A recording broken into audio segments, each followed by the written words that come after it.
அனைவருக்கும் வணக்கம்.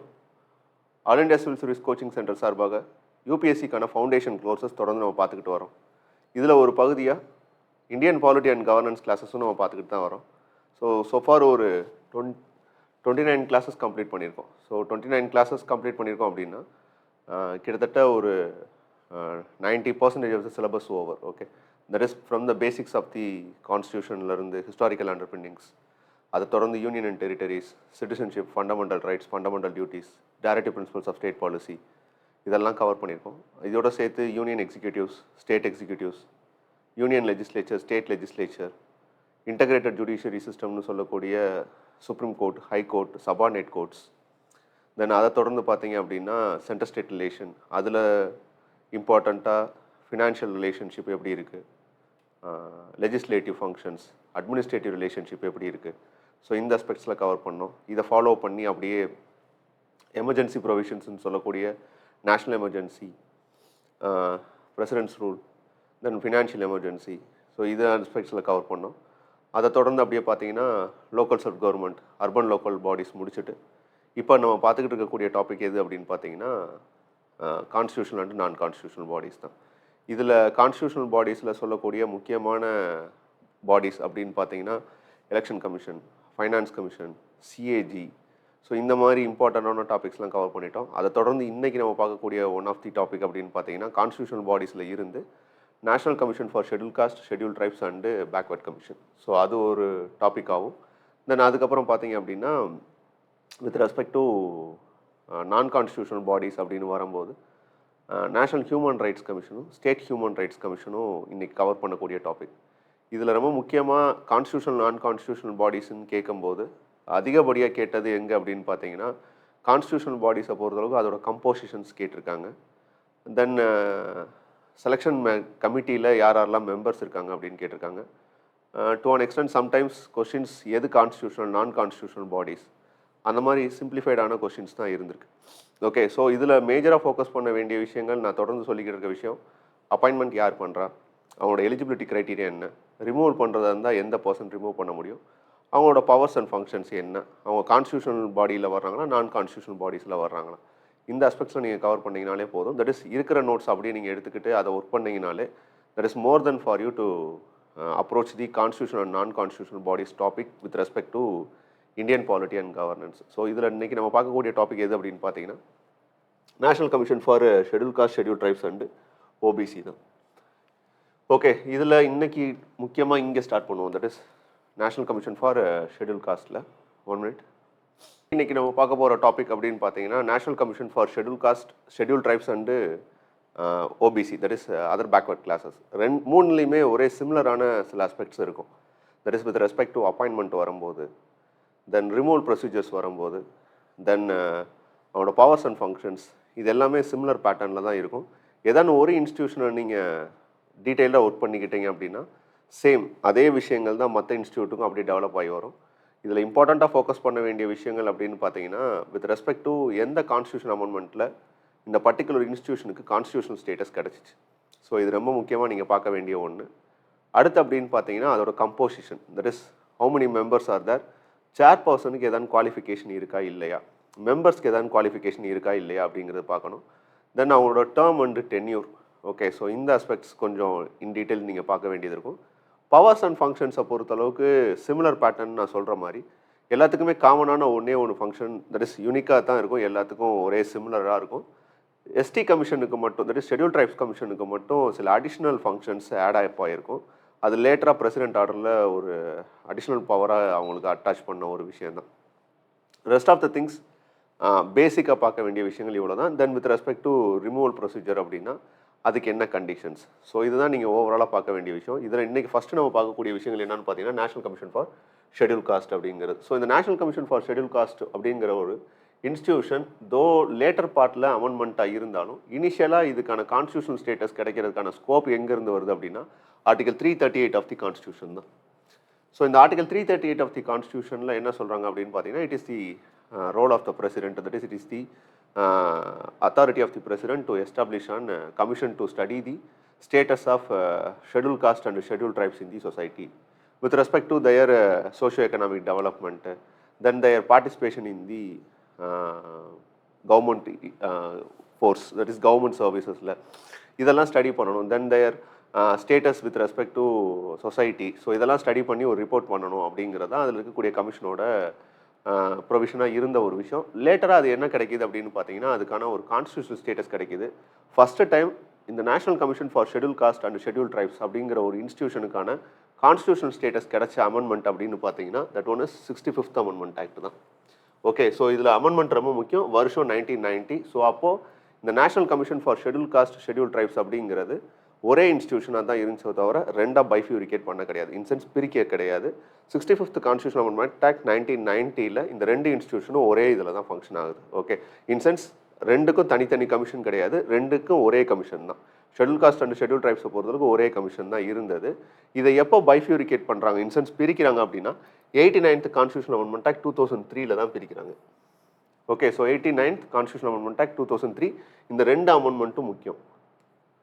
Okay, so 65th constitution amendment act 1990 and 85th constitution amendment act 2003 இந்த ரெண்டு அமெண்ட்மெண்ட்டில் தான் முக்கியமாக major development with respect to this particular provision வருது. இன்சென்ஸ் ஒரு கான்ஸ்டியூஷனலாக sometimes that is president may determine அப்படிங்கிறதா இருக்கும். இன்சென்ஸ் எப்போ பிரசிடென்ட்டுக்கு வேணும் தேவைப்படுதோ அப்போ இன்ஸ்டியூஷனலைஸ் பண்ணலாம் அப்படிங்கிற ஒன்று என்னவாகுது அப்படின்னா, காலப்போக்கில் ஒரு பெர்மனண்ட்டான ஒரு இன்ஸ்டியூஷனாக மாறுது. That institution is national commission for schedule caste and schedule tribes.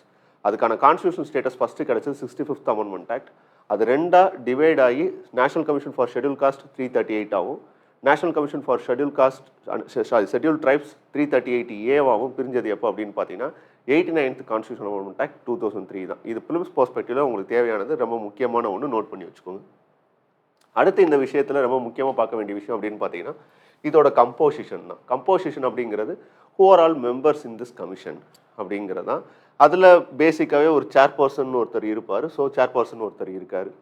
அடுத்து பார்த்தீங்க அப்படின்னா ஒரு வைஸ் சேர்பர்சன் இருக்காங்க. அதை தாண்டி 3 அதர் மெம்பர்ஸ் இருக்காங்க. ஓகே, ஸோ இதுதான் composition with respect to national commission for schedule cost. So இது உங்களை பொறுத்தளவுக்கு இந்த மெம்பர்ஸை அப்பாயிண்ட் பண்ணுறது யார் அப்படின்னா பிரசிடென்ட். இதை நீங்கள் நோட் பண்ணிக்கிறணும். Okay, so president by warrant under his hand and seal அப்படின்னா சம் ஃபார்ம் ஆஃப் கண்டிஷன்ஸ் இருக்குது ஃபார் ஹிஸ் ரிமூவல் அப்படிங்கிறது. தட் இஸ் இந்த மெம்பர்ஸை ரிமூவ் பண்ணுறதா இருந்தால் ரெசிக்னேஷன் இருந்தாலோ அதுக்குன்னு சில க்ரைட்டீரியாஸ் சொல்லப்பட்டிருக்கு அப்படிங்கிறது தான் இதில் இருக்கக்கூடிய சாராம்சம். ஸோ அப்போ இதோட கண்டிஷன்ஸு, இதோட டென்யூர் ஆஃப் ஆஃபீஸு, இது எல்லாமே டிட்டர்மைன் பண்ணுறது யார் தான்? பிரசிடென்ட் தான். பேரலான இன்ஸ்டியூஷன்ஸ் எப்பயுமே பார்த்துக்கறணும். ஓகே, ஸோ அப்பாயின்மெண்ட் அப்படின்னு வரும்போது பிரசிடென்ட் அப்படின்னு நமக்கு தெரிஞ்சிருச்சு.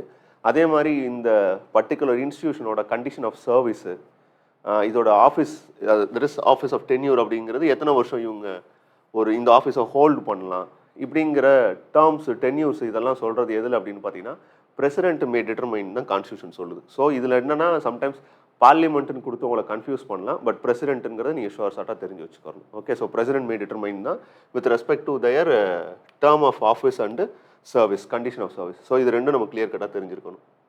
அடுத்த விஷயம் அப்படிங்கிறது ரொம்ப சிம்பிள், இவங்களோட ஃபங்க்ஷன்ஸ் தான். ஸோ ஃபங்க்ஷன்ஸ் நான் ஆல்ரெடி சொன்ன மாதிரி, so with their development, so all about their development in the social, economic and political perspective. அப்போ கண்டிப்பாக அங்கே என்ன நடக்கிறதுக்கான வாய்ப்பு இருக்குது அப்படின்னா, டெவலப்மெண்ட் அப்படின்னு வரும்போது ஒரு இடத்துல you have to give some additional benefit for them, that is some affirmative actions like reservation கொடுக்குறதோ, இல்லை சம் ஸ்கீம்ஸில் their special privileges for them, that is some special conditions அவங்களுக்கு கொடுக்குறதோ, இதெல்லாம் தான் ஒரு சைடு ஆக்டிவிட்டியாக இருக்கும். இன்னொரு பக்கம் மேஜராக அவங்களோட ஃபங்க்ஷன் என்னவாக இருக்கும் அப்படின்னு பார்த்தீங்கன்னா, ஷெட்யூல் காஸ்ட்டுக்கு அகேன்ஸ்டாக நடக்கக்கூடிய அட்ராசிட்டிஸை வந்து ஓவர் கம் பண்ணணும். இன்சென்ஸ் அவங்க ஃபேஸ் பண்ணக்கூடிய டிஸ்கிரிமினேஷன்ஸ் இதெல்லாமே ஓவர் ரூல் பண்ணணும். இன்சென்ஸ் அவங்களையும் சமமாக ட்ரீட் பண்ணணும் அப்படிங்கிற 2 ஆக்டிவிட்டீஸ் பண்ணுவாங்க. ஒன் சைடு டெவலப்மெண்டல் ஆக்டிவிட்டீஸும் பண்ணுவாங்க, இன்னொரு சைடு ஒரு விதமான ஒரு கண்ட்ரோலிங் மெக்கானிசமும் எக்ஸசைஸ் பண்ணுறதுனால இந்த இன்ஸ்டியூஷனுக்கு 2 விதத்துலையுமே என்னவா இருக்குது அப்படின்னு பார்த்தீங்கன்னா ரெக்கமெண்டேஷன்ஸ் கொடுக்குறதுக்கான பவர் இருக்குது. அப்போ ஃபஸ்ட்டு திங் அப்படின்னு பார்த்தீங்கன்னா to investigate and monitor all matters relating to the constitution and other legal safeguards for the schedule caste and evolve with their workings. Okay, so with respect to schedule காஸ்ட்டுக்கான provisions ஏதாச்சும் கான்ஸ்டியூஷனில் இருந்தாலோ, இல்லை legally something அவங்களுக்கான rights கொடுத்துருந்தாலோ, statutory ப்ரொவிஷன்ஸில் ஏதாவது act மூலமாக, for example protection of civil rights act இருக்குன்னு வச்சுக்கோங்களேன், இந்த ப்ரொடெக்ஷன் ஆஃப் சிவில் ரைட்ஸ் ஆக்டில் வரக்கூடிய ப்ரொவிஷன்ஸை ஃபாலோ பண்ணுறாங்களா வித் ரெஸ்பெக்ட் டு அதர் எக்ஸிக்யூட்டிவ்ஸோ இல்லை லெஜிஸ்லேச்சரோ ஃபாலோ பண்ணுறாங்களா அப்படிங்கிறத இன்கொயர் பண்ணுறதுக்கோ இல்லை இன்வெஸ்டிகேட் பண்ணுறதுக்கோ, இல்லை anything with respect to complaints received from the schedule caste side against any individuals or any government institution or against any எக்ஸிக்யூட்டிவ்ஸ்னு வரும்போது அதை இன்வெஸ்டிகேட் பண்ணுறதுக்கோ இது with respect to controlling mechanism மாதிரி இருக்கும்னு வச்சுக்கோங்களேன். இதே இதில் அடுத்த சைடு அப்படியே பார்த்தோம் அப்படின்னா with respect to planning. Okay, so பிளானிங்னு வரும்போது யாரோட ப்ராக்ரஸ்க்காக அப்படின்னு பார்த்தீங்கன்னா for socio economic development of the schedule caste தான். ஓகே, ஸோ இதை பற்றின ஏதாவது ப்ராக்ரஸ்க்கான பிளானிங் டிட்டர்மைன் பண்ணுறதா இருந்தாலோ இல்லை anything with respect to president deemed to fit அப்படின்னு சொல்லும்போது டெவலப்மெண்ட்டுக்காண்டி இந்த விஷயங்கள் அதாவது ஷெட்யூல் காஸ்ட்டோட டெவலப்மெண்ட்டுக்காண்டி இந்த கமிஷன் இதை ஸ்டடி பண்ணி கொடுங்க அப்படின்னு ஒரு ரிப்போர்ட் ஏதாச்சும் ஒன்று அவங்கள்ட்ட இருந்து கேட்குற பட்சத்தில் அதையும் ஒர்க் பண்ணி தர வேண்டியது யாரோடது அப்படின்னு பார்த்தீங்கன்னா இந்த ஷெட்யூல் காஸ்ட் கமிஷனோட ஒர்க்கு தான். ஓகே, அது போக with respect to welfare, socio economic development, protection, இதெல்லாமே பேசிக்ஸ். ஓகே, ஸோ இந்த ஏரியாலெல்லாம் வரும்போது நீங்கள் அவ்வளோ டார்கெட் பண்ணி அப்ரோச் பண்ணணுங்கிற அவசியம் இல்லை. நான் ரொம்ப சிம்பிளாக பிரிச்சுக்கிட்ட விஷயம் அவ்வளோதான். ஒன்று ஒரு சைடு ப்ரொடெக்ட் பண்ணுறாங்க, இன்னொரு ஒரு சைடு டெவலப்மெண்ட் பண்ணுறாங்க. இது 2 அம்பர்லாவில் வச்சுக்கிட்டு இந்த 2 அம்பர்லா கீழே நீங்கள் யோசிச்சிங்கனாலே இந்த விஷயங்களை பார்ட்டிஸை கன்சால்டேட் பண்ணிடலாம். ஸ்பெசிஃபிக்காக இதை கேட்டு அந்த இடத்துல உங்களுக்கு ஒரு ட்விஸ்ட் வைக்கிறதுக்கான ஸ்கோப் இல்லை. தட் இஸ் இவங்களோட பவர் அண்ட் ஃபங்க்ஷன்ஸ் என்ன அப்படிங்கிறத கேட்டு உங்களுக்கு ஒரு ட்விஸ்ட் வைக்கிறதுக்கான ஸ்கோப் இல்லை. ஏன்னா இது வரைக்கும் எடுத்த கொஷின்ஸ் எல்லாமே ஃப்ரம் த பேசிக்ஸ்லேருந்து ரொம்ப சிம்பிளாக தான் இருக்குது. ஸோ அந்த கண்டெக்ஸ்டில் சொல்லும் போது இந்த ஏரியாவுக்கு கொஞ்சம் நீங்கள் மினிமம் இம்பார்ட்டன்ஸ் கொடுத்தாலே போதுமானது தான். ஓகே, அடுத்து ரிப்போர்ட் ஆஃப் த கமிஷன் அப்படிங்கிறது ஃபார் ஹூம், யாருக்கு கொடுக்கணும்?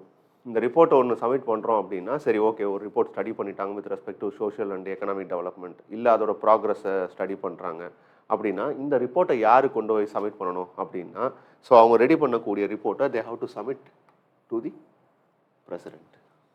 ஓகே, இது ரொம்ப முக்கியம். ஓகே, ஸோ பிரசிடென்ட்டுக்கிட்ட சப்மிட் பண்ணிட்டாங்க. ஓகே, பிரசிடென்ட்டுக்கிட்ட சப்மிட் பண்ணதுக்கப்புறம் பிரசிடென்ட் என்ன பண்ணணும் அப்படின்னா அந்த ரிப்போர்ட்டை எங்கே சப்மிட் பண்ணணும்னா பார்லிமெண்ட்டில் சப்மிட் பண்ணணும். So national commission for schedule caste அவங்க ஒரு ரிப்போர்ட் ஸ்டடி பண்ணுறாங்க வருஷத்துக்கு ஒரு தடவை. Okay, the commission presents an annual report to the president and it can also submit a report and when it necessary fit அப்படின்னா so president கிட்ட போகுது. President என்ன பண்ணணும் அப்படின்னா அதை பார்லிமெண்ட்டில் சப்மிட் பண்ணணும். ஓகே, இதுதான் அடுத்த point. So parliament along with memorandum. என்ன மெமரண்டம் அப்படின்னா இந்த ரிப்போர்ட்டில் என்ன மாதிரி ஸ்டெப்ஸ் எடுத்திருக்காங்க, இன்சென்ஸ் ஏதாவது ஒரு ரெக்கமெண்டேஷன் கொடுத்துருக்காங்களா, அந்த ரெக்கமெண்டேஷனுக்கு இவங்க ஏதாவது இனிஷியேட்டிவ்ஸ் எடுத்திருக்காங்களா, இல்லை அந்த ரெக்கமெண்டேஷனில் சொன்ன ஏதோ ஒரு விஷயத்த ஒருவேளை மிஸ் பண்ணிட்டாங்கனாலோ எக்ஸிக்யூட்டிவ் ஆர்டரில், அப்போ இந்த டீட்டெயில்ஸ் எல்லாத்தையுமே ஒரு மெமரண்டமாக ப்ரிப்பேர் பண்ணி அதை எங்கே கொண்டு போய் சப்மிட் பண்ணணும் அப்படின்னா பிரசிடென்ட் இந்த பார்லிமெண்ட் சப்மிட் பண்ண வேண்டியது கட்டாயம். ஓகே, ஸோ அதை தான் சொல்கிறாங்க. வெதர் அக்செப்ட் பண்ண இருந்தாலும் சரி அந்த ரெக்கமெண்டேஷன் இல்லை நான் அக்செப்டன்ஸாக இருந்தாலும் சரி அந்த நான் அக்செப்டன்ஸ்க்கான ரீசனையும் சொல்லி அந்த ரிப்போர்ட்டை you have to submit in the parliament. அப்போது அந்த செயின் பார்த்து வச்சுக்கோங்க. National commission for schedule cost அவங்களோட ரிப்போர்ட்டை டு த பிரசிடென்ட் சப்மிட் பண்ணுறாரு. பிரசிடென்ட் மெமரண்டம் ஆஃப் எக்ஸ்ப்ளனேஷனோட அந்த ரிப்போர்ட்டை பார்லிமெண்ட்டில் சப்மிட் பண்ணுறாங்க. ஓகே, ஸோ அதே மாதிரி அந்த ரிப்போர்ட்டை பேரலாக ஸ்டேட் லெஜிஸ்லேச்சர்லையும் சப்மிட் பண்ணுவாங்க. கன்சர்ன் ஸ்டேட்டோட ஏதாச்சும் importance with respect to schedule cost இருந்துச்சுன்னா அது யார் மூலமாக போகும் அப்படின்னு பார்த்தீங்கன்னா அந்த commission to the state government to the state legislature. Okay, so அது கவர்னர் வழியாக தான் ரூட் ஆகும். ஸோ கவர்மெண்ட் ஆர் கவர்னர் வழியாக தான் அந்த பர்டிகுலர் ரிப்போர்ட் ரூட் ஆகும். Okay, national commission for schedule காஸ்ட்டை பொறுத்தளவுக்கு அது ஒரு சென்ட்ரலைஸ்டு இன்ஸ்டிடியூஷனாக இருந்தாலும் அவங்க யாருக்கும் ரிப்போர்ட்டை சப்மிட் பண்ண வேண்டியது கட்டாயம் டு தி ஸ்டேட் கவர்னருக்கு வயா ஸ்டேட் கவர்மெண்ட்டோக்கு ஸ்டேட் கவர்னர் வழியாக அந்த ரிப்போர்ட்டை இதே ப்ரொசீஜர் தான் அங்கேயும் நடக்கும். ஓகே, இது with respect to report of the கமிஷனோட ஸ்டேட்டஸ் என்ன அப்படிங்கிறது. ஓகே, அடுத்து அப்படின்னு பார்த்தீங்கன்னா பவர் ஆஃப் த கமிஷன் ஆல்ரெடி நான் சொன்னது தான். Okay, so power of the கமிஷன் அங்கே நமக்கு என்ன பவர்ஸ் அண்ட் ஃபங்க்ஷன்ஸோ அதுதான். ஆனால் அப்படி அந்த பவரை எக்ஸசைஸ் பண்ணும்போது ஓகே ஒரு சோஷியோ எக்கனாமிக் டெவலப்மெண்ட் பண்ணும்போதோ இல்லை ஒரு இன்வெஸ்டிகேஷன் நடத்தும் போதோ okay with respect to any atrocities against schedule caste இல்லை டிஸ்கிரிமினேஷன் அகேன்ஸ்ட் ஷெட்யூல் காஸ்ட்னு வரும்போது ஓகே ஸோ போத் நான் ஆல்ரெடி சொன்ன மாதிரி அந்த கண்ட்ரோலிங் மெக்கானிசமும் பண்ணுறாங்க. At the same time developmental மெஷர்ஸும் பண்ணும்போது அப்போ அந்த அத்தாரிட்டி எக்ஸசைஸ் பண்ணுறதா இருந்தால் அந்த அத்தாரிட்டிக்கு ஒரு மீனிங் இருக்கணும் இல்லையா?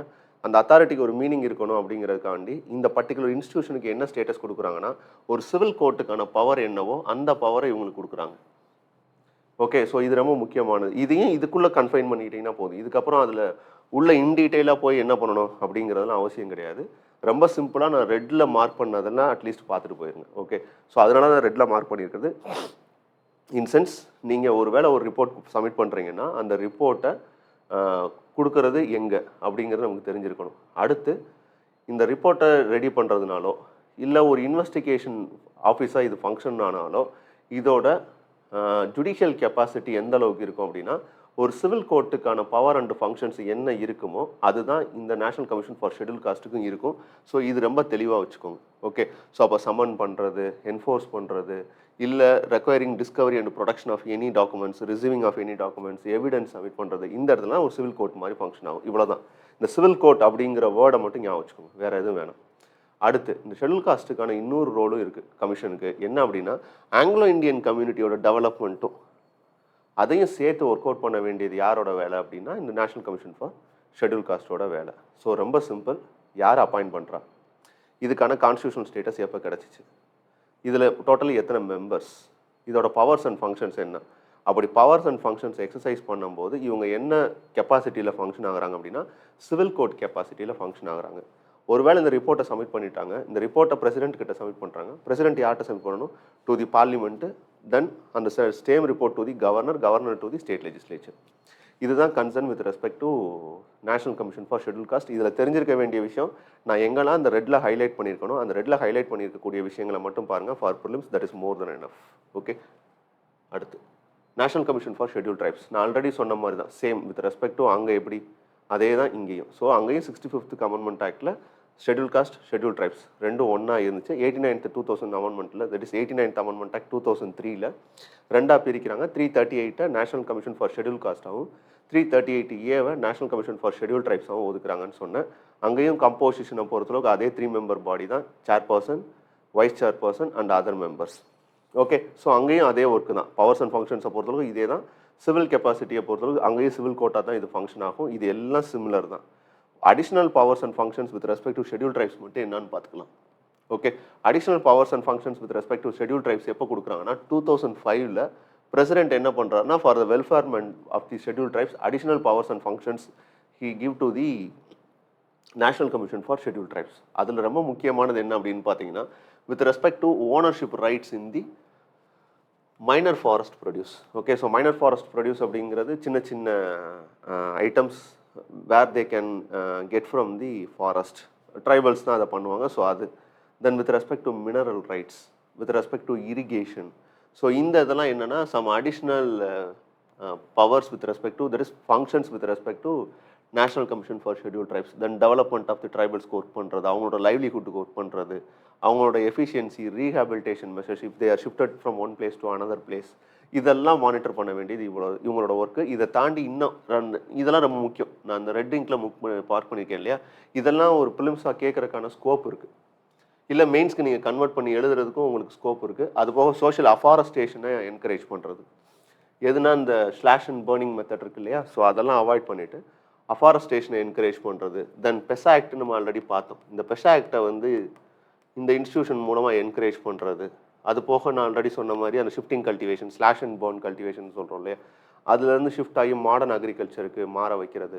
ஸோ இது எல்லாமே யாருக்கான responsibility with respect to recommendation submit பண்ணுறது அப்படின்னா டு த ஷெட்யூல் ட்ரைப்ஸ் தான். ஒன்லி ரெக்கமெண்டேட்டரி பாடி தான். ஓகே, ஸோ இவங்கனால என்ன இம்போஸ் பண்ண முடியாது அப்படின்னா, இவங்களுக்கான லிமிடேஷன்ஸ் ஆர்டர் இம்போஸ் பண்ண முடியாது. Only recommendatory. ஃபங்க்ஷன்னு பார்க்கும்போது அந்த சிவில் கோர்ட் கெப்பாசிட்டியில் certain rules and powers exercise பண்ண முடியும். But everything is under அந்த கண்ட்ரோல் மெக்கானிசம்னு வரும்போது அதுக்கு ஒரு ரெக்கமெண்டேட்டரி கேரக்டர் தான் இருக்கோ தவிர ஆர்டர் இம்போஸ் பண்ணக்கூடிய கேரக்டர் இதுக்கு கிடையாது. இவ்வளோ தான் ஷெட்யூல் ட்ரைப்ஸ்னு நீங்கள் பார்க்க வேண்டிய விஷயம். அப்பாயின்மெண்ட், பிரசிடென்ட் எல்லாமே சிமிலர் தான். இந்த அடிஷ்னல் ஃபங்க்ஷன்ஸ் மட்டும் கொஞ்சம் ஒர்க் அவுட் பண்ணிக்கோங்க. இதை தவிர வேறு எதுவும் நீங்கள் பெருசாக பார்க்கணுங்கிற அவசியம் இல்லை with respect to national commission for schedule ட்ரைப்ஸும். ஓகே, அடுத்து பார்க்க வேண்டியது national commission for backward class. இந்த பேக்வர்ட் கிளாஸ் கமிஷன் அப்படிங்கிறது இனிஷியலாக எங்கேயும் கான்ஸ்டியூஷனில் சொல்லப்பட்டிருந்துச்சான்னு கேட்டால் இல்லை, பட் ஃபார்ம் பண்ணணும். ஓகே, ஸோ ஒரு சோஷியல் அண்டு எக்கனாமிக் பேக்வேர்ட்னஸை ஸ்டடி பண்ணி சப்மிட் பண்ண வேண்டிய ஒரு கமிஷனை ஃபார்ம் பண்ணணும் அப்படிங்கிறது பிரசிடெண்ட்டோட பவர் டியூட்டியாக இருந்துச்சு. ஓகே, ஸோ அப்போ அந்த டியூட்டி என்னவா இல்லை அப்படின்னா, ஒரு கான்ஸ்டியூஷனல் ஸ்டேட்டஸ் கொடுக்கக்கூடிய ஒரு ஃபங்க்ஷனில் அது இல்லை. அப்போ என்னவாகுது அப்படின்னு பார்த்தீங்கன்னா, நமக்கு அது தெரியும், அந்த மண்டல் கேஸை தொடர்ந்து ஃபாலோ பண்ண Indra Sawhney case. Okay, so ரிசர்வேஷனுக்காக கொடுத்த case with respect to backward கிளாஸஸ்க்கான ரிசர்வேஷனை கான்ஸ்டியூஷனலி வேலிடுன்னு சொன்ன ஒரு கேஸ். இந்த கேஸில் என்ன சொல்கிறாங்க அப்படின்னு பார்த்தீங்கன்னா, ஒரு ஸ்டாட்யூட்டரி கமிஷன் ஃபார்ம் பண்ணுங்கள்.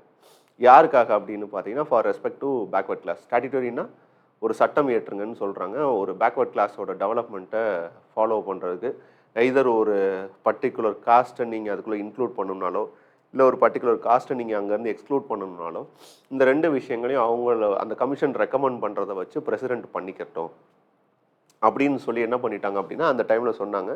பட் அது பெருசாக அடாப்ட் பண்ணுறது பார்த்தீங்கன்னா national commission for backward class ஒரு இன்ஸ்டியூஷனாக தான் இருந்துச்சு. ஓகே, லேட்டர் என்ன ஆகுது அப்படின்னு பார்த்தீங்கன்னா 102nd அமெண்ட்மெண்ட் ஆக்டில். Okay, so later 102nd amendment act 2018 என்ன பண்ணுறாங்க அப்படின்னு பார்த்தீங்கன்னா அதுக்கு ஒரு கான்ஸ்டியூஷன் ஸ்டேட்டஸ் கொடுத்துட்டாங்க. இனிஷியலாக அது என்னவா இருந்துச்சு அப்படின்னு பார்த்தீங்கன்னா ஒரு நேஷனல் கமிஷன் ஃபார் பேக்வர்ட் கிளாஸ்னு ஒரு இன்ஸ்டியூஷனாக செட்டப்பாக ஃபங்க்ஷன் ஆகிட்டு இருந்த ஒன்று, கான்ஸ்டியூஷன் ஸ்டேட்டஸ் கிடையாது அதுக்கு.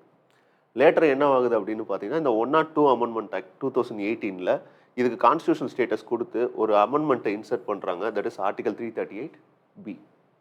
ஓகே, அப்போது 338 national commission for schedule cost, 338A national commission for schedule tribes, 338B national commission for backward commission. Okay, so அப்போது 102nd அமெண்ட்மெண்ட் ஆக்ட் அது 65th 89th 102 இதெல்லாம் அப்படி எழுதி வச்சுக்கோங்க. மேஜர் அமெண்ட்மெண்ட்ஸ் எந்தெந்த வருஷம் நடந்துச்சு அப்படிங்கிறது ஒரு சார்ட் மாதிரி போட்டுக்கோங்க. அப்பாயின்மெண்ட்டை பொறுத்தவரை இங்கேயும் பிரசிடென்ட் தான். பவர்ஸ் அண்ட் ஃபங்க்ஷன்ஸ் இங்கேயும் அதே தான், சிமிலர் தான். என்ன கெப்பாசிட்டியில் ஃபங்க்ஷன் ஆவாங்க, சிவில் கோட் கெப்பாசிட்டியில் ஃபங்க்ஷன் ஆவாங்க. ரிப்போர்ட் இவங்களும் சப்மிட் பண்ணுறது பிரசிடென்ட்டுக்கு தான் சப்மிட் பண்ணுவாங்க. பிரசிடென்ட் அவங்களும் அதே தான். ஓகே, ஸோ அதனால தான் சொல்கிறேன் இந்த 3 இன்ஸ்டியூஷனுக்கும் சேம் சிமிலர் ஃபங்க்ஷன்ஸ் தான், ஒன்றும் மேஜர் டிஃபரன்ஸ் கிடையாது.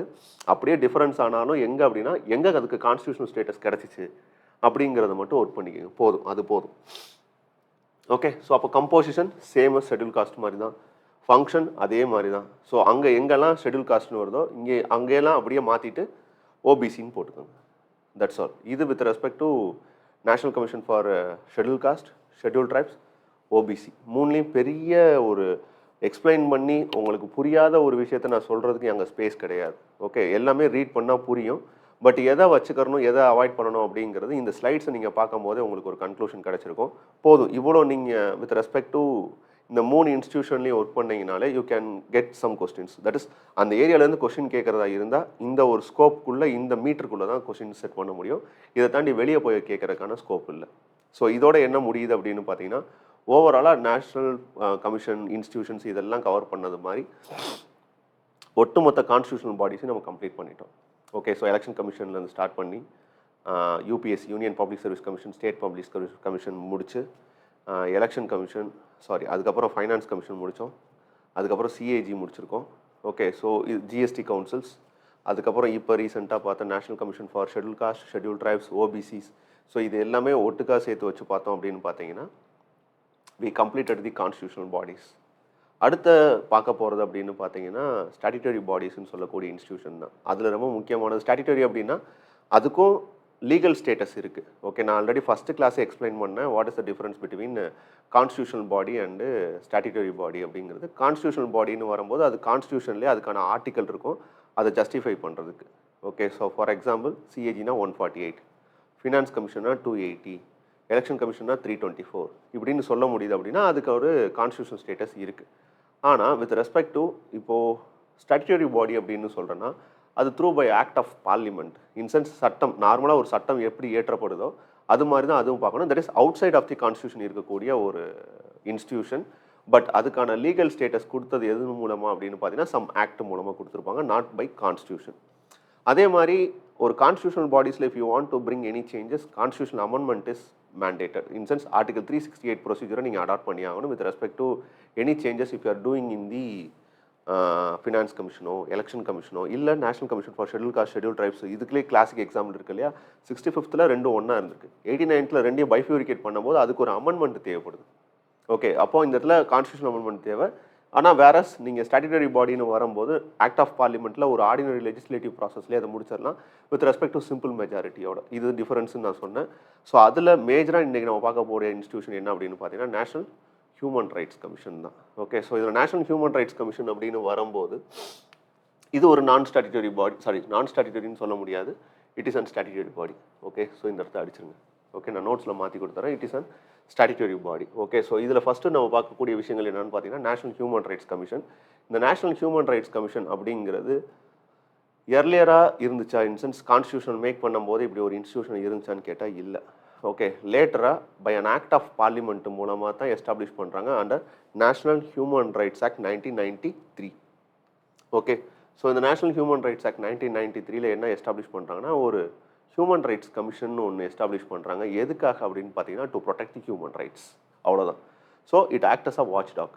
யாருக்கு அகேன்ஸ்டா? Any arbitrary actions against the individual by executives or legislature. Okay, so ஏதாச்சும் ஒரு executive action if it is against the individual or இண்டிவிஜுவலே ஒரு இன்னொருத்தருக்கு அகேன்ஸ்டாக ஏதாச்சும் ஒன்று பண்ணும்போது, that is any human rights violation. Okay, ஒரு பாண்டட் லேபராக போகும்போதோ, இல்லை ஒரு பெக்கராக ஒர்க் பண்ணும்போதோ, இல்லை ஹியூமன் டிராஃபிக்கிங் நடக்குதுனாலோ, இல்லை any atrocities against the human by எக்ஸிக்யூட்டிவ்ஸோ இல்லை லெஜிஸ்லேச்சரோ பண்ணும்போது, மேஜராக எக்ஸிக்யூட்டிவ்ஸ். ஓகே, ஸோ இதை வந்து கொஸ்டின் பண்ணுறதுக்கான ஒரு கமிஷனாக அதுக்கு ஒரு லீகல் ஸ்டேட்டஸ் கொடுக்கணும் அப்படிங்கிறதுக்காண்டி எஸ்டாப்ளிஷ் பண்ணதான் இந்த நேஷனல் ஹியூமன் ரைட்ஸ் கமிஷன் 1993. இது எந்த பிரின்சிபலில் அடாப்ட் பண்ணதுன்னா, national human rights commission that is UN. Okay, so UN human rights கமிஷனில் வரக்கூடிய பாரிஸ் பிரின்சிபல் அப்படின்னு சொல்லுவாங்க. இந்த பாரிஸ் பிரின்சிபலை அடாப்ட் பண்ணி தான் இதை எடுத்துக்கிடுவாங்க. Okay, so it is an international commitment. Okay, so இது இண்டிவிஜுவலாக நம்மளாக பண்ணது கிடையாது. It is an international commitment, that is we have to adopt it.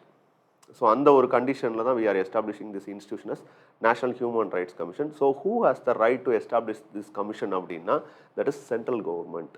Okay, so இதுதான் difference with respect to constitutional பாடிஸ்க்கும் நான் கான்ஸ்டியூஷனல் பாடிஸ்க்கும். நான் கான்ஸ்டியூஷனல் பாடிஸ்ன்னு சொல்லும் போது மோஸ்ட்லி என்ன சொல்லிக்கிட்டே வந்தேன்னா, பிரசிடென்ட் டு கான்ஸ்டியூட்னு சொல்லிகிட்டே வந்தேன். பட் ஒரு நான் கான்ஸ்டியூஷனல் பாடிஸ் அப்படின்னு வரும்போது இதை கமிஷன் பண்ணக்கூடிய கம்போசிஷனோ இல்லை இதை உருவாக்கக்கூடிய பொறுப்பு யார்கிட்ட வந்துடுது அப்படின்னா, டு தி சென்ட்ரல் கவர்மெண்ட்.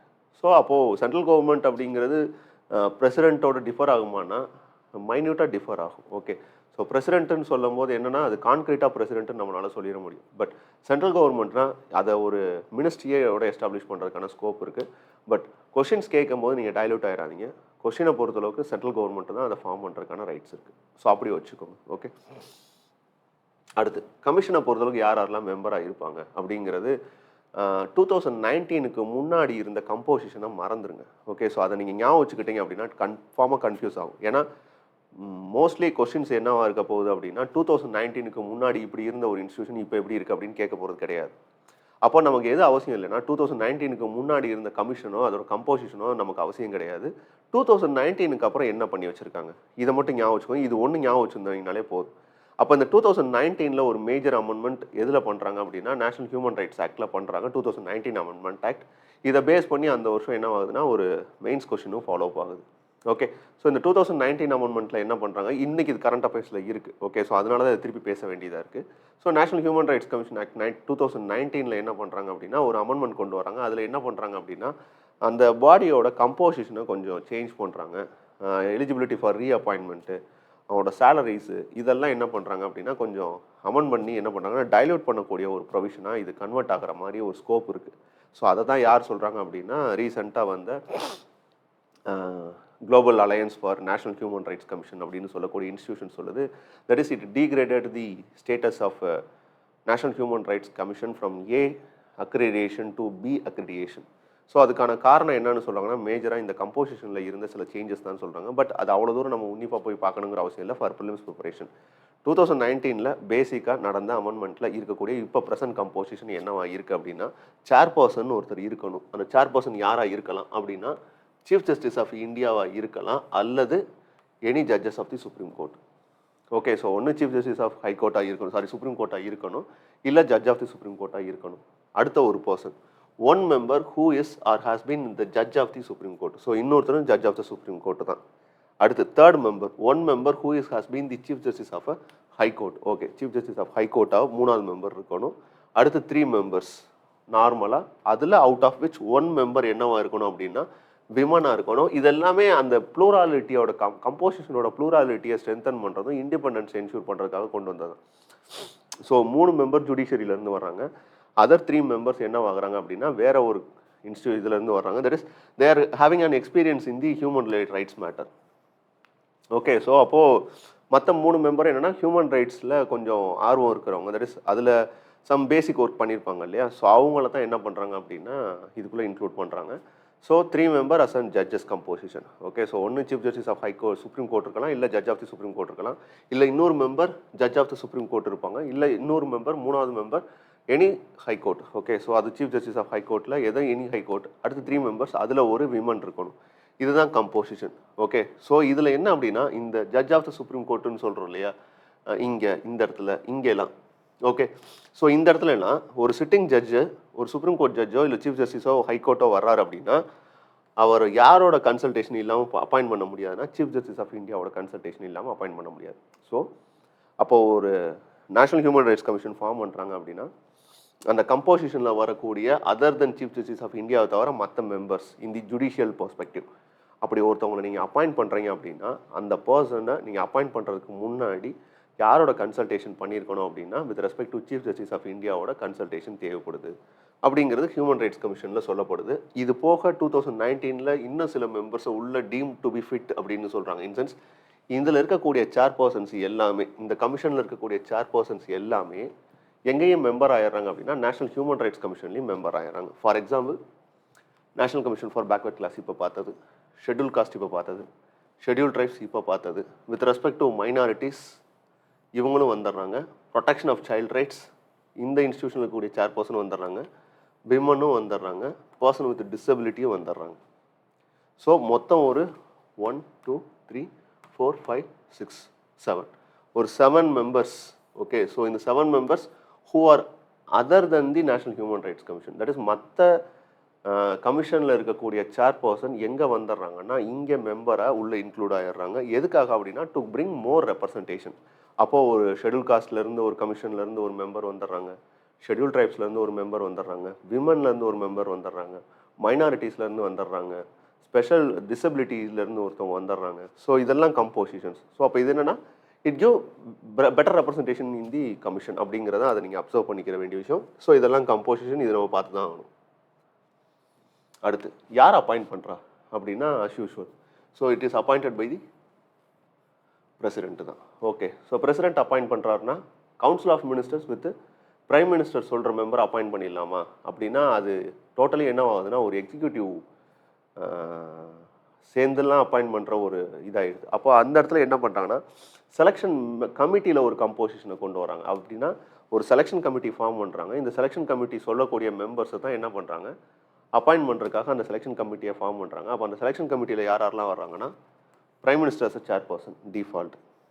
இந்த இடத்துல மாற்றலாம். ஓகே. ஸோ பிரசிடென்ட்னு கொடுத்து மாற்றுவாங்க, பட் கன்ஃபியூஸ் ஆகிறாங்க. இந்த இடத்துல பிரைம் மினிஸ்டர் தான் சேர்பர்சன். அது போக speaker of the house of the people.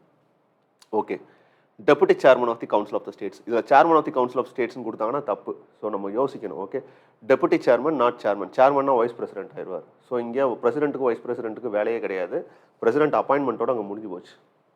இங்கே எதெல்லாம் மாற்றி போடுறதுக்கான ஸ்கோப் இருக்குன்னு சொல்கிறேன். Okay. So deputy chairman of the council of the states, leader of the opposition in the house of the people. Okay. Leader of the opposition in the council of the states. Okay. Minister in charge of the ministry of home affairs. So இதில் கொஞ்சம் என்ன பண்ணுறாங்க அப்படின்னா லெஜிஸ்லேச்சரோட ஃபங்க்ஷனையும் உள்ளே include பண்ணுறாங்க. So presiding ஆஃபீஸர்ஸையும் அங்கே இருக்கக்கூடிய members. Okay. With respect to speaker of the ஹவுஸ்னு வரும்போதோ டெபுட்டி சேர்மன் வரும்போதோ லீடர் ஆஃப் தி அப்போசிஷன் வரும்போதோ ஸோ இங்கே என்னென்னா ஒரு பெட்டர் கம்போசிஷன் கிடைக்குது. இது மூலமாக என்னென்னா ஒரு பெட்டர் ரெப்ரசன்டேஷனை அங்கே கமிஷனில் ஃபார்ம் பண்ண முடியும்னு சொல்லி க்ரைட்டீரியா ஃபிக்ஸ் பண்ணுறாங்க. ஸோ இந்த செலெக்ஷன் கமிட்டியும் முக்கியம். ஓகே. ஸோ அப்பாயின்மெண்ட்டும் முக்கியம், செலெக்ஷன் கமிட்டியும் முக்கியம், மெம்பர்ஸும் இந்த இதில் முக்கியம். ஓகே. ஏன்னா இந்த வருஷம் கேட்குறதுக்கான ஸ்கோப் இருக்குது இந்த ஏரியாவில். அடுத்து டேர்ம் ஆஃப் கண்டிஷன்ஸ் அப்படின்னு வரும்போது இவங்களோட டென்யூர் எவ்வளோ வருஷம் அப்படின்னா மினிமம் எத்தனை வருஷம் வரைக்கும் ஒர்க் பண்ணலாம்னா 3 years வரைக்கும் அவங்க இருக்கலாம் இந்த சர்வீஸில், அல்லது age of 70 years whichever is earlier. ஒன்று 70 வயசு முடிஞ்சுட்டா அவங்க டேர்ம் முடிஞ்சிருச்சு, எது முன்னாடியே நடக்குதோ, இல்லை 3 வருஷம் தான் ஒருத்தவங்களோட tenure. Okay fine. So eligible for ரீஅப்பாயின்மெண்ட்டா அப்படின்னா தட் இஸ் ஒருத்தர் 3 வருஷம் member of national human rights கமிஷனில் இருக்கார். அகெயின் அவரை திருப்பி ரீஅப்பாயிண்ட் பண்ண முடியுமானா எஸ் யூ கேன். இதுக்கு முன்னாடி அதெல்லாம் இல்லை. Okay. So not eligible for reappointment இருந்துச்சு. இப்போ they are eligible for reappointment. Okay. But national human rights கமிஷன்லேருந்து ஒருத்தர் ரிட்டையர் ஆகிட்டார்னா அதுக்கப்புறம் அவருக்கு என்ன கிடையாதுன்னா further employment in any central or state government கிடையாது. ஸோ அதே இதில் ஒரு 3 வருஷம் ஃபார் எக்ஸாம்பிள் ஒரு 62 வயசில் ஒருத்தர் உள்ளே வராருன்னு வச்சுக்கோங்களேன். திருப்பி என்னென்னா 65 அவருக்கு சர்வீஸ் முடிஞ்சது 3 வருஷம். திருப்பி என்ன பண்ணலாம் அப்படின்னா இன்னும் ஒரு 3 வருஷம் எக்ஸ்டெண்ட் பண்ணலாம். ஸோ 68 ரிட்டையர்மெண்ட் ஆகிறாரு அப்படின்னா அதுக்கப்புறம் அவருக்கு என்ன கிடையாதுன்னா ஃபர்தர் அப்ளாய்மெண்ட் எங்கேயுமே கிடையாது. ஸோ இது with respect to term of கண்டிஷன்ஸை பொறுத்தளவுக்கு. இது போக who is the chief executive officer of the national human rights கமிஷன்னா செக்ரட்டரி ஜெனரல் அங்கே ஒருத்தர் இருப்பார். ஓகே. ஸோ இவர் தான் என்ன ஃபங்க்ஷன்ஸ் பார்ப்பார்னா அங்கே இருக்கக்கூடிய அட்மினிஸ்ட்ரேட்டிவ் ஃபங்க்ஷன்ஸு, ஃபைனான்ஷியல் பவர்ஸு இதெல்லாம் பார்ப்பார். Except judicial functions. இது நோட் பண்ண வேண்டிய விஷயம். ஓகே, ஸோ இதெல்லாம் நீங்கள் மிஸ் பண்ணிடுவீங்க. ஸோ அதனால் நான் இதை மார்க் பண்ணி காட்டுறேன். ஸோ செக்ரட்டரி ஜெனரல் தான் என்னவா ஃபங்க்ஷன் ஆகிறாருன்னா சீஃப் எக்ஸிக்யூட்டிவ் ஆஃபீஸராக ஃபங்க்ஷன் ஆகிறாரு. இவரோட அட்மினிஸ்ட்ரேட்டிவ் கெப்பாசிட்டிங்கிறது அட்மினிஸ்ட்ரேட்டிவ் ஃபங்க்ஷன் பண்ணலாம், ஃபினான்ஷியல் ஃபங்க்ஷன் பண்ணலாம், ஜுடிஷியல் ஃபங்க்ஷன்ஸ் மட்டும் பண்ண முடியாது. ஸோ இது வித் ரெஸ்பெக்ட் டு கண்டிஷன்ஸ் இதெல்லாம். ஸோ டேர்ம் ஆஃப் கண்டிஷன்ஸ் பார்த்து வச்சுக்கோங்க. செலெக்ஷன் கமிட்டியோட கம்போசிஷன் பார்த்து வச்சுக்கோங்க. Commission of national human rights கமிஷனில் இருக்கக்கூடிய மெம்பர்ஸ் பார்த்து வச்சுக்கோங்க. யார் அப்பாயின்ட் பண்ணுறாங்கன்னா பிரசிடென்ட் அப்பாயின்ட் பண்ணுறாங்க. ஸோ இதெல்லாம் முக்கியமான areas with respect to national human rights commission. அடுத்து ரிசைன் அண்ட் ரிமூவல் அப்படின்னு வரும்போது who can have the right to resign, that is remove him அப்படின்னா ஹூ அப்பாயிண்ட்ஸ் பிரசிடென்ட். ஸோ அதுதான் அப்போ பிரசிடென்ட் தான் ரிமூவ் பண்ணவும் முடியும். ஓகே, இது போக ரிசைன் பண்ணணும் அப்படின்னா as they can resign to the, அதுவும் பிரசிடென்ட் கிட்ட ரிசைன் பண்ண முடியும். Other then that he can have the right to remove the individuals. So அது members, so any members, okay, they have the right to remove. So அப்படி வரும்போது என்னென்ன condition, judge insolvent, term of office like any paid out employment outside the duties of his office or unfit of his office because of infirmity or mind or body, உடம்பு முடியலனாலோ இல்லை unsound மைண்ட்னாலோ இல்லை ஏதோ ஒரு சென்டென்ஸோ இல்லை கன்விக்ஷனோ நடந்துட்டாலோ, ஸோ இந்த சுச்சுவேஷன்லலாம் president அவரே ரிமூவ் பண்ணலாம் based on the recommendation of the council of ministers with prime minister. Okay fine. In case ஒரே ஒரு கண்டிஷனில் என்ன பண்ணுறாங்க அப்படின்னா இவர் யாரோட ஒப்பீனியன் கேட்க வேண்டியது இருக்குன்னா சுப்ரீம் கோர்ட்டோட ஒப்பீனியன் கேட்க வேண்டியது. இந்த கிரவுண்ட்லலாம் நீங்கள் member of the national human rights கமிஷனை ரிமூவ் பண்ணுறீங்கன்னா there is no any requirement outside of the institution. That is பிரசிடென்ட்டே alone can remove them. That is council of ministers with prime மினிஸ்டரோட ரெக்கமெண்டேஷனோட. But on only one case, that is if the concerned person is proved to be done some misbehavior or incapacity. So proved misbehavior or incapacity ஒன்று identify பண்ணுறாங்க அப்படின்னா இதெல்லாம் definition கிடையாது. Proved மிஸ்பிஹேவியருக்கோ இன்கெப்பாசிட்டிக்கோ எந்த definition கிடையாது. அது பிரசிடென்ட் டிட்டர்மைன் பண்ணுற மாதிரி தான். ஸோ அப்படி டிட்டர்மைன் பண்ணி ஒருவேளை அந்த இண்டிவிஜுவலை ரிமூவ் பண்ணுறதா இருந்தால் ஓகே, அப்போ யார்கிட்ட கன்சல்ட் பண்ணணும் அப்படின்னா சுப்ரீம் கோர்ட்டில் கன்சல்ட் பண்ணணும் for an inquiry. So however in this case the president has to refer the matter to the Supreme Court for an inquiry. If the Supreme Court after the inquiry uphold the cause of removal and advises so, then the president can remove the chairperson or any member. Okay, so இது with respect to அவங்களுக்கு இருக்கக்கூடிய one more advantage for the members who are working in the National Human Rights Commission. So மற்றதெல்லாம் by proof பண்ணிடலாம். So இதெல்லாம் பார்த்தாலே தெரிஞ்சிடும். But இது வந்து பியாண்ட் டவுட், தட் இஸ் அது ப்ரூஃப் பண்ணணும். பியாண்ட் டவுட் ப்ரூஃப் பண்ணணும் அப்படின்னா சம் இன்கொயரி இருக்கணும். ஸோ அந்த இன்கொயரிக்கு கண்டிஷனாக சொல்லும்போது சுப்ரீம் கோர்ட்டோட இன்கொயரி இருக்கணும் அப்படின்னு சொல்லி முடிக்கிறாங்க வித் ரெஸ்பெக்ட் டு ரிமூவல்னு வரும்போது. இதே மாதிரி சேலரிஸ், அலவன்சஸ், அது அதர் கண்டிஷன் ஆஃப் சர்வீசஸ் எல்லாமே யார் டிட்டர்மைன் பண்ணுறது தான்? சென்ட்ரல் கவர்மெண்ட் டிட்டர்மைன் பண்ணுறது தான். ஸோ இதுக்கு முன்னாடி சேலரிஸ் அண்ட் அலவன்சஸ்லாம் எலெக்ஷன் கமிஷன் ஆஃப் இந்தியா அவருக்கு என்ன சேலரிஸ் இருந்துச்சோ அது இருந்துச்சு. இப்போ மாற்றி சென்ட்ரல் கவர்மெண்ட்டுக்கான எம்ப்ளாய்மெண்ட்டுக்கு என்ன சேலரி இருக்கோ அது கொடுத்துட்டாங்க. Okay, with respect to salaries and allowances. Okay, அடுத்து ஃபங்க்ஷன் ஆஃப் தி கமிஷன் என்னவா இருக்க முடியும்? So any human rights violation கண்டிப்பாக இவங்க தான் என்ன பண்ணுவாங்க, ஒர்க் பண்ணுவாங்க. ஸோ அப்போது கேஸு ஒன்று யாரான்னு கம்ப்ளைண்ட் கொடுக்கணும். அப்படி இல்லைன்னா சோமூட்டோவா இவங்களே தன்னிச்சையாக அந்த கேஸை எடுத்து ரன் பண்ண முடியுமானா எஸ் தே கேன். சோமூட்டோவா அவங்களே என்ன பண்ண முடியும் அப்படின்னா கேஸ் எடுத்து ரன் பண்ண முடியும். In essence any human rights violation in this particular area அப்படின்னு ஐடென்டிஃபை பண்ணாங்கன்னா அது அவங்களே என்ன பண்ணுவாங்கன்னா விளக்கம் கேட்டு அவங்களே என்கொயரி பண்ண ஆரம்பிச்சிருவாங்க. அல்ல அப்படின்னா ஒரு இண்டிவிஜுவல் எனக்கு அகேன்ஸ்டாக ஒரு ஹியூமன் ரைட்ஸ் வயலேஷன் நடந்திருக்கு அப்படின்னு கம்ப்ளைண்ட் பண்ணால் அதையும் எடுத்துக்கிடுவாங்க. பட் அந்த இன்சிடென்ட் 1 இயர்க்குள்ளே நடந்து முடிஞ்சிருக்கணும். ஸோ 1 இயருக்கு எக்ஸீட் ஆன கேஸ் உங்களால் என்ன பண்ண முடியாது அப்படின்னா கம்ப்ளைண்ட் பண்ண முடியாது. ஸோ இதில் இருக்கக்கூடிய லிமிடேஷன். அதுபோக ஜெயில்ஸோட ரிஃபார்ம்ஸ். ஸோ வேரியஸ் ஜெயில்ஸ்க்கு போய் அவங்க ரிஃபார்ம் பண்ணலாம். அங்கே இருக்கக்கூடிய ஹியூமன் கண்டிஷன் எப்படி இருக்குது அப்படிங்கிறது. மெனி ஜெயில் ரிஃபார்ம்ஸ் நடந்ததுக்கான reasons human rights commission. So அது ஒன்று இம்பார்ட்டண்ட்டாக சொல்ல வேண்டிய விஷயம். Then any field research in the human rights or any international ட்ரீட்டிஸோ இன்ஸ்ட்ருமெண்டேஷன்ஸோ ஏதோ ஒன்று வருது, அதை சைன் பண்ணுறதா இருந்தால் ஹியூமன் ரைட்ஸ் ரெலவெண்ட்டாக இருக்குது அப்படின்னா இந்த கமிஷன் ஸ்டடி பண்ணும். அது போக இதுவும் குவாசி ஜுடிஷியல் பாடியாக ஃபங்க்ஷன் ஆகும். ஏன் அப்படின்னா இதுக்கும் சிவில் கோர்ட்டோட கெப்பாசிட்டி இருக்குது. ஓகே, ஸோ இதுக்கும் சிவில் கோர்ட்டோட கெப்பாசிட்டி இருக்குது. ஸோ அதனால இந்த இன்ஸ்டியூஷன் இப்படி தான் ஃபங்க்ஷன் ஆகும். ஓகே, ஸோ இதெல்லாம் இதோட ஃபங்க்ஷன்ஸ். சும்மா ஜஸ்ட் ரீட் பண்ணுங்கள் போதும் இந்த ஏரியாலலாம். அடுத்து ஆனுவல் ரிப்போர்ட் யார்கிட்ட சப்மிட் பண்ணணும் அப்படின்னா இங்கே முக்கியமாக சென்ட்ரல் கவர்மெண்ட்டுக்கிட்ட சப்மிட் பண்ணணும். அப்புறம் ஸ்டேட் கவர்மெண்ட்டுக்கிட்ட சப்மிட் பண்ணணும். சென்ட்ரல் கவர்மெண்ட்டுக்கிட்ட சப்மிட் பண்ண ரிப்போர்ட்டை president to the parliament submit பண்ணுவார். ஸ்டேட் கவர்மெண்ட்டுக்கிட்ட சப்மிட் பண்ணக்கூடிய ரிப்போர்ட்டை governor to the state legislature submit பண்ணுவார். இவ்வளோ தான் with respect to national human rights கமிஷனில் நீங்கள் பார்க்க வேண்டிய விஷயம். கொஞ்சம் நான் ஸ்பீடாக போகிறதுக்கான காரணம் இந்த இடத்துல எக்ஸ்ப்ளனேஷன் பண்ணுறதுக்கான ஸ்கோப் இல்லை. தட் இஸ் இங்கே நீங்கள் நோட் பண்ண வேண்டிய விஷயம் எதுவோ அதை மட்டும் தான் நான் சொல்லிட்டு போய்கிட்டு இருக்கேன். ஓகே, ஸோ கம்போசிஷன் முக்கியம், செலெக்ஷன் கமிட்டி முக்கியம், யார் அப்பாயின்ட் பண்ணுறாங்கிறது முக்கியம்.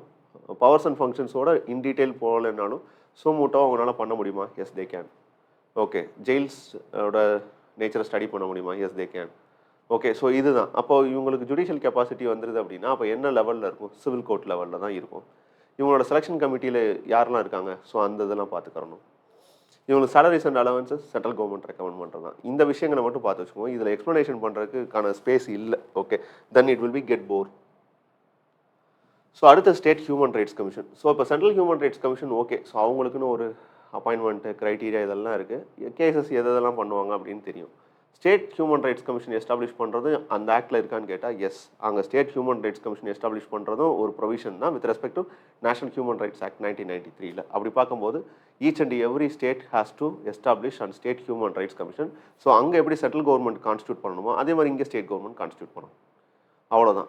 அங்கே வித் ரெஸ்பெக்ட் டு அவங்களோட அட்மினிஸ்ட்ரேட்டிவ் கெப்பாசிட்டியில் இருக்கக்கூடிய ரோல் என்ன அப்படின்னா வித் ரெஸ்பெக்ட் டு சென்ட்ரல் கவர்மெண்ட்னு வரும்போது லிஸ்ட் 1ல் இருக்கக்கூடிய 7th ஷெட்யூலில் வரக்கூடிய யூனியன் லிஸ்ட்டில் இருக்கக்கூடிய லிஸ்ட்டில் ஏதாச்சும் வயலேஷன் இருந்தாலோ இல்லை கன்கரண்ட் லிஸ்ட்டில் இருந்தாலோ அதே மாதிரி தான் இங்கே ஸ்டேட் கவர்மெண்ட்னு வரும்போது ஸ்டேட் லிஸ்ட்டில் வர்றதோ இல்லை கன்கரண்ட் லிஸ்ட்டில் வர்றதோ ஸோ அந்த ஏரியாஸில் ஜூரிஸ்டிக்ஷனில் அவங்களால பண்ண முடியும்.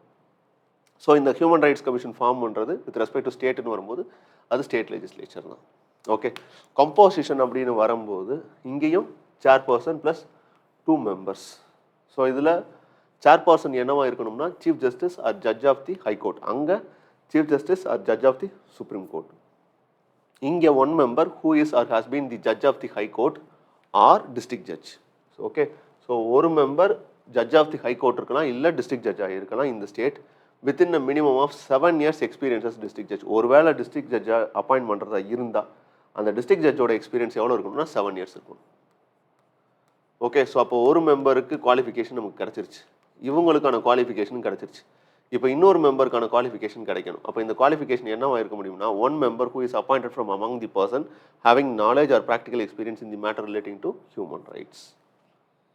ஓகே, ஸோ அப்போ இது ஒரு 3 member பாடி. ஸோ சேர்பர்சன் நமக்கு யாருன்னு தெரிஞ்சிருச்சு. 2 members ஒரு பர்சன் ஜுடிஷியரிலேருந்து வராங்க, இன்னொருத்தவங்க அதர் தன் தி ஜுடிஷியரியிலேருந்து வர்றாங்க. That is who are experience in the human rights. Okay, so இப்போது with respect to secretary general இங்கேயும் secretary general for the chief executive ஆஃபீஸராக ஃபங்க்ஷன் ஆகிறார். With respect to state human rights இங்கேயும் administrative ஃபங்க்ஷனும் financial ஃபங்க்ஷனும் அவர் பார்ப்பார் except judicial function. Okay, so இது நமக்கு தெரிஞ்சிருந்தால் போதும். அடுத்து இங்கே அப்பாயின்ட் பண்ணும்போது அங்கேயும் அப்பாயின்ட் பண்ணுறது யார்? பிரசிடென்ட். அப்போ இங்கே யார் இருப்பா? கவர்னர் தான் இருப்பார். ஸோ கவர்னர் தான் இங்கே அப்பாயின்ட் பண்ணுறாரு. ஓகே, அப்போ அங்கே செலெக்ஷன் கமிட்டியில் யார் இருந்தா?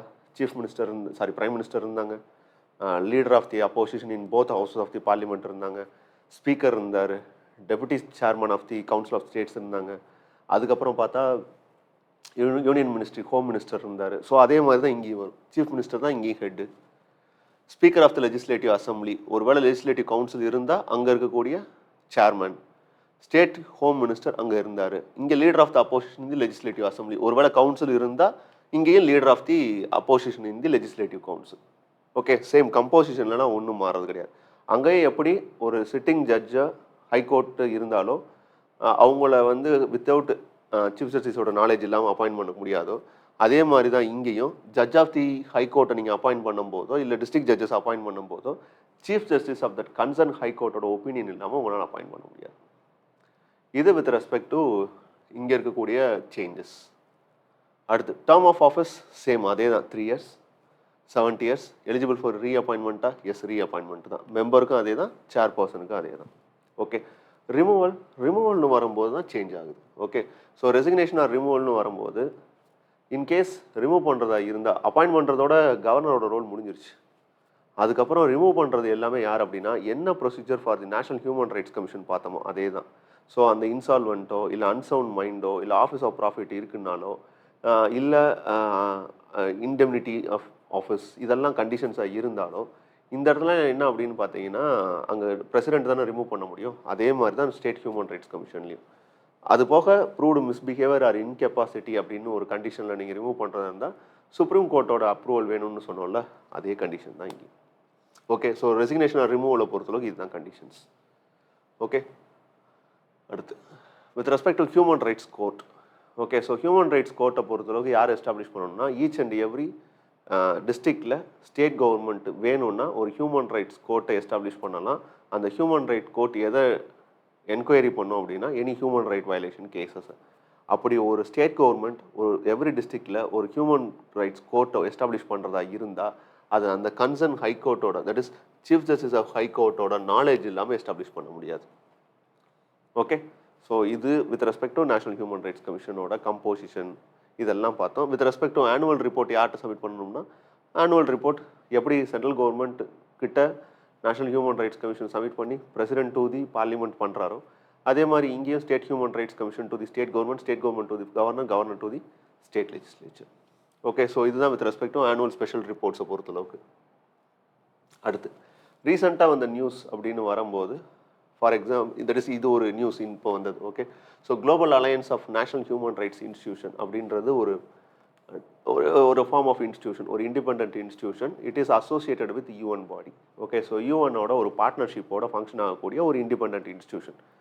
இந்த இன்ஸ்டிடியூஷன் என்ன பண்ணும் அப்படின்னு பார்த்தீங்கன்னா, ஒவ்வொரு 5 வருஷத்துக்கு ஒரு தடவையும் ஒவ்வொரு கண்ட்ரியில் இருக்கக்கூடிய அந்த ஹியூமன் ரைட்ஸ் கமிஷனோட ஃபங்க்ஷன் எப்படி பண்ணுறாங்க, அவங்களுக்கான இண்டிபெண்டன்ஸ் எப்படி இருக்குது, அவங்களுக்கு ஃபண்டிங் சரியாக போகுதா, அவங்களுக்கான அட்டானமி இருக்கா, அவங்க இண்டிபெண்ட்டாக ஃபங்க்ஷன் ஆகுறாங்களா, இதெல்லாம் ஒர்க் அவுட் பண்ணி என்ன பண்ணுவாங்க அப்படின்னு பார்த்தீங்கன்னா, ஒரு அக்ரிடியேஷன் கொடுப்பாங்க. இப்போ நம்ம காலேஜஸ்க்குலாம் கொடுக்குறோம்ல, ஸோ என்ஐஆர்எஃப் அக்ரிடியேஷன் அப்படின்லாம் சொல்கிறோம்ல, ஸோ ரேங்கிங் கொடுக்குறதெல்லாம் இருக்குல்ல, ஸோ அதே மாதிரி இவங்க என்ன பண்ணுறாங்க அப்படின்னா, ஒரு தரம் கொடுக்குறாங்க, ஏ கேட்டகரி, பி கேட்டகரின்னு. இதில் நல்லா ஃபங்க்ஷன் ஆகக்கூடிய, தட் இஸ் அந்த கன்சர்ன் ஸ்டேட் கவர்மெண்ட்டோட, தட் இஸ் அந்த கண்ட்ரியில் இருக்கக்கூடிய ஹியூமன் ரைட்ஸ் கமிஷன் நல்லா ஃபங்க்ஷன் ஆகுது அப்படின்னா, அதுக்கு ஏ சர்டிஃபிகேட்டும், எதெல்லாம் புவராக ஃபங்க்ஷன் ஆகுதோ அதுக்கு பி சர்டிஃபிகேட்டும் கொடுக்குறாங்க. ஓகே, ஸோ இதுதான் அந்த இன்ஸ்டிடியூஷன் 5 வருஷத்துக்கு கூட கொடுத்துட்டு இருக்கக்கூடிய சர்டிஃபிகேஷன். ரீசெண்டாக என்ன ஆச்சு அப்படின்னு பார்த்தீங்கன்னா, இப்போ ரீசெண்டாக வந்த ரிப்போர்ட் தான் இது. ஓகே, இந்த ரிப்போர்ட்டில் என்ன பண்ணுறாங்க, இந்த கிரேடி அக்ரிடியேஷன் போகும்போது இந்தியாவோட நேஷனல் ஹியூமன் ரைட்ஸ் கமிஷன் இருக்கு இல்லையா, இதோட ஸ்டேட்டஸை ஏ அக்ரிடியேஷன்லேருந்து பி அக்ரிடியேஷனுக்கு டைலூட் பண்ணுறாங்க. இன் சென்ஸ் ஸ்டாண்டர்டை குறைச்சிட்றாங்க. காரணம் என்ன அப்படின்னு சொல்லும்போது, மேஜராக அந்த 2019 நடந்த சில அமெண்ட்மெண்ட்ஸ் தான். ஃபார் எக்ஸாம்பிள் நான் சொன்ன மாதிரி அங்கே ஜட்ஜஸ்னு வரும்போது ரிட்டையர்ட் ஜட்ஜஸ் தான் இருக்கணும் அப்படின்னு இருந்துச்சு. ஓகே, அதே மாதிரி அவங்களோட சேலரிஸ் அண்ட் அலவன்சஸ்னு வரும்போது எலெக்ஷன் கமிஷன் ஆஃப் இந்தியாவுக்கு ஈக்குவலண்ட்டாக இருந்துச்சு. ரீஅப்பாயின்மெண்ட் ஃபர்தராக அவங்களால பண்ண முடியாது. இன்சென்ஸ் ரீஅப்பாயின்மெண்ட்டே அங்கே கிடையாது. ஒன்ஸ் ஒரு தடவை தான் ஒரு எக்ஸசைஸ் பண்ண முடியாது டென்யூரை. ஏன்னா அந்த ஃபியர் அண்ட் ஃபேவர் இருக்கும் அவருக்கு, அந்த ஒரு ஃபியர் அண்ட் ஃபேவர் இருக்கும், அட்டானமஸாக ஃபங்க்ஷன் ஆக முடியாது. அதனால தான் இந்த ரீஅப்பாயின்மெண்ட்லாம் இல்லாமல் இருந்துச்சு. இப்போ என்னென்னா 2019 இந்த அமெண்ட்மெண்ட்ஸ்லாம் கொண்டு வந்ததும் what this particular institution decided that it dilute the status of the human rights commission அப்படின்னு சொல்லி பி அக்ரிடியேஷனுக்கு எடுத்துகிட்டு போயிட்டாங்க இந்த particular global alliance of national human rights institution. Okay, so இதுதான் கதை. இப்போ இதில் நமக்கு கேட்குறதுக்கான ஸ்கோப் கொஸ்டின் ஏரியாவில் என்ன அப்படின்னா, ஒன்று நேஷனல் ஹியூமன் ரைட்ஸ் கமிஷனை வச்சு கொஸ்டின் கேட்கலாம், இல்லை இந்த global alliance of national rights institution அப்படிங்கிறத வச்சு கொஸ்டின்ஸ் கேட்கலாம். அப்போ அப்படி கொஸ்டின்ஸ் கேட்குறதா இருந்தால் இந்த global alliance for national human rights இன்ஸ்டிடியூஷனோட கம்போசிஷன் அதெல்லாம் தேவையில்லை. வித் ரெஸ்பெக்ட் அவங்க என்ன ஃபங்க்ஷன் பண்ணுறாங்க அப்படிங்கிறதுக்கு ஆனால் பேசிக் டீட்டெயில்ஸ் இதுதான் இருக்குது நெட்டில். ஓகே, இன்சென்ஸ் அவங்களோட வெப்சைட்டில் இதுதான் சொல்கிறாங்க. That is they are trusted partner of the united nation தான். ஓகே, ஸோ இது வந்து யார் அஃபிலியேட் பண்ணுறதுனா, it is affiliated by national human rights commission for human rights. So இது ஒரு இன்ஸ்டியூஷன் தான். ஸோ இந்த இன்ஸ்டியூஷனையும் கொஞ்சம் ஒர்க் பண்ணிக்கோங்க. ஓகே, ஸோ இந்த இன்ஸ்டியூஷன் என்ன பண்ணுது அப்படின்னா, பாரிஸ் பிரின்சிபலில் அடாப்ட் பண்ண ஒரு 6 ப்ரொபகண்டாஸ் இருக்குது. ஓகே, இந்த 6 ப்ரொபகண்டாஸ் படி அந்த பர்டிகுலர் கண்ட்ரி ஃபங்க்ஷன் ஆகுதா அப்படிங்கிறத ஸ்டடி பண்ணி அதுக்கு அக்ரிடியேஷன் கொடுக்குறது தான் அதோட ஒர்க்கு. ஸோ அப்படி பார்க்கும்போது இது ஒரு யூஎனோட பார்ட்னர்ஷிப்பான ஒரு இன்ஸ்டியூஷன் தான். ஓகே, ஸோ இதுக்கான ரோல்னு பார்த்தா it is affiliated to the UN high commissioner for human rights. Okay, so இந்த இன்ஸ்டியூஷனோட நேச்சர் இது தான். ஸோ இவங்க ஒர்க் பண்ணுறது அப்படின்னு பார்த்தீங்கன்னா in relationship with human rights ஆஃபீஸோட, யுனைடெட் நேஷன் டெவலப்மெண்ட் ப்ரோக்ராமோட, தென் அதர் யூஎன் ஏஜென்சிஸோட, அதர் இன்டர்நேஷனல் இன்ஸ்டிடியூஷன்ஸ் எல்லாத்தோடையும் சேர்ந்து ஃபங்க்ஷன் ஆகுறாங்க. ஸோ இது ஒரு trusted partner of United Nation. இது affiliated to the UN human rights commission for, that is UN commission for human rights. எந்த கண்ட்ரிஸை ரெப்ரசென்ட் பண்ணுதுன்னா ஒரு 120 கண்ட்ரிஸை ரெப்ரசென்ட் பண்ணுது. இவங்க ஃபாலோ பண்ண வேண்டிய விஷயம் என்னென்னா, பாரிஸ் பிரின்சிபலில் இது ஒர்க் ஆகுதா, அந்த particular human rights institutions with respect to that particular country அப்படிங்கிறத ஃபாலோ பண்ணுறது தான் இதோட ஒர்க். ஸோ இதுதான் இதோட நேச்சர். அந்த பாரிஸ் பிரின்சிபலில் சொல்லியிருக்கக்கூடிய விஷயங்கள் இதுதான். That is broad mandate based on universal human rights norms and standards adopt பண்ணியிருக்காங்களா, autonomy of the government ensure பண்ணுறாங்களா? இப்போ தான் சொன்னோம் நம்ம டைல்யூட் ஆயிருக்கு அப்படின்னு. Independence guaranteed of the statue of the constitution இருக்கா? அது கொஞ்சம் டைல்யூட் ஆகிருக்கு. ப்ளூரலிசம் அப்படின்னு வரும்போது இந்த ஹியூமன் ரைட்ஸ் கமிஷனில் விமன் ரெப்ரசன்டேஷன் இருக்கா, ஷெட்யூல் காஸ்ட்டு ஷெட்யூல் ட்ரைப்ஸோட ரெப்ரசன்டேஷன் இருக்கா அப்படிங்கிறதெல்லாம் செக் பண்ணும்போது அங்கே கொஞ்சம் டைல்யூட் ஆகிறதுக்கான ஸ்கோப் இருக்குது. அடிக்குவேட் ரிசோர்ஸஸ் கொடுக்குறாங்களா, இது நம்ம தொடர்ந்து பார்த்துக்கிட்டு இருப்போம். நேஷனல் ஹியூமன் ரைட்ஸ் கமிஷன் வரும்போது அவங்களுக்கான ஃபண்டிங் சரியாக போகிறதில்ல அப்படின்னு பார்ப்போம். அடிக்குவேட் பவர் ஆஃப் இன்வெஸ்டிகேஷன் வரும்போது ஒரு ஹியூமன் ரைட்ஸ் கமிஷன் கேசஸ் ஏதாச்சும் ஒன்று என்கொயரி பண்ணணும்னா அதுக்கே போலீஸ் ஆஃபீஸரை நீங்கள் அப்பாயின்ட் பண்ணால் அது எவ்வளோ ட்ரூவாக அது ஃபங்க்ஷன் ஆகும். அப்போ இதெல்லாம் தான் changes. Okay sir, challenges. Okay, so இந்த சேலஞ்சஸ் எல்லாம் என்ன சப்போர்ட் பண்ணுது அப்படின்னா இந்த சர்டிஃபிகேஷனை பி கேட்டகரிக்கு கொண்டு வந்ததுக்காக ஜஸ்டிஃபை பண்ணுற மாதிரி இருக்குது. ஸோ அப்போ போதும், இவ்வளோ தான். Okay, so national human rights commission இந்த வருஷம் வர்றதுக்கான ஸ்கோப் இருக்குது. அப்போ கேட்குறதா இருந்தால் இது எந்த ஆக்டில் எஸ்டாப்ளிஷ் பண்ணப்பட்டுச்சு, யார் இந்த கம்போசிஷனில் இருக்கக்கூடிய மெம்பர்ஸ், இந்த கம்போசிஷனில் இருக்கக்கூடிய மெம்பர்ஸ் அப்பாயிண்ட் பண்ணக்கூடிய செலெக்ஷன் கமிட்டி எது, யார் அப்பாயிண்ட் பண்ணுறா, ரிமூவ் பண்ணுறதா இருந்தால் என்ன ப்ரொசீஜர், இவங்களோட term and condition of service என்னவா இருக்குது, 3 இயர்ஸ் 70 இயர்ஸ், ரீஅப்பாயின்மெண்ட் இருக்கா, எஸ் இட் இஸ். அது போக இந்த கமிஷன் இந்த இந்த global alliance for national human rights institution இருக்கு இல்லையா, இவங்க ஒருவேளை ஏ ஸ்டேட்டஸ்லேருந்து பி ஸ்டேட்டஸ் கொடுத்துட்டாங்க அப்படின்னா நீங்கள் என்ன ஃபங்க்ஷன் பண்ண முடியாதுன்னா இந்த கமிஷன்லலாம் உங்களோட டெசிஷன் அத்தாரிட்டி எடுக்க முடியாது.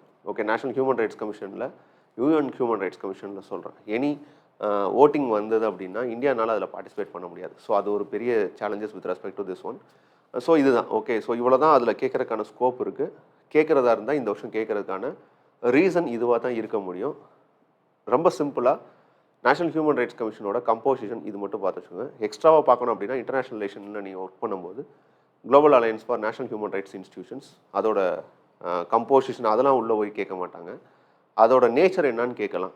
தென் அவங்க என்ன பண்ணுறாங்க அப்படிங்கிறத கேட்கலாம். இது ரெண்டும் நம்ம எக்ஸ்பிளைன் பண்ணிட்டோம். ஸோ இதோட இந்த ஒரு பர்டிகுலர் செஷன் என்ன பண்ணுறோம் அப்படின்னா வைண்ட் அப் பண்ணுறோம் with respect to national human rights கமிஷனோட. இதுக்கப்புறம் நம்ம பார்க்கணும்னா national human rights commission for women பார்க்கணும். National commission for women. அதுக்கப்புறம் 1 or 2 இன்ஸ்டியூஷன்ஸ். ஓகே, முடிச்சிட்டோம் அப்படின்னா நித்தி ஆயோக் ஒன்று மேஜராக பார்க்க வேண்டியது இருக்குது. அதுக்கப்புறம் special officers for linguistic and minorities. So இதெல்லாம் கொஞ்சம் பார்த்துட்டோம் அப்படின்னா ஓவராலாகவே இந்த particular Indian polity and governance classes completed ஆயிடும். ஓகே, ஹோப்ஃபுல்லி இந்த வீக்குள்ளே நம்ம என்ன பண்ணிடலாம் அப்படின்னா இந்தியன் பாலிட்டி அண்ட் கவர்னன்ஸ் கிளாஸஸை கம்ப்ளீட் பண்ணுறதுக்கான ப்ரொவிஷன்ஸ் நம்ம பார்க்கலாம். ஸ்கோப் இருக்கா, தட் இஸ் டைம் இருக்கான்னு பார்க்கலாம். ஸோ முடிஞ்சுன்னா இதோட இந்த வீக் இதை முடிச்சிடலாம். ஓகே, ஸோ ஒரு 95% ஆஃப் சிலபஸ் கம்ப்ளீட் பண்ணியாச்சு. இன்னும் ஒரு 5% ஆஃப் சிலபஸ் தான் முடிச்சிட்டோம் அப்படின்னா இதுதான் உங்களோட ஃபஸ்ட் கிளாஸ் அப்படின்னு நீங்கள் பார்க்குறீங்க அப்படின்னா இதுக்கு முன்னாடி இருக்கக்கூடிய கிளாஸஸ் தொடர்ந்து அந்த பிளேலிஸ்ட்டில் இருக்குது பாருங்கள். இந்த கிளாஸஸில் ஏதாவது டவுட்ஸ் இருக்குது அப்படின்னா கமெண்ட் பாக்ஸில் ப்ளேஸ் பண்ணுங்கள். I try to answer for it. So with this I am going to wind up this session. Thanks for all வாட்சிங் திஸ் செஷன். தேங்க்யூ.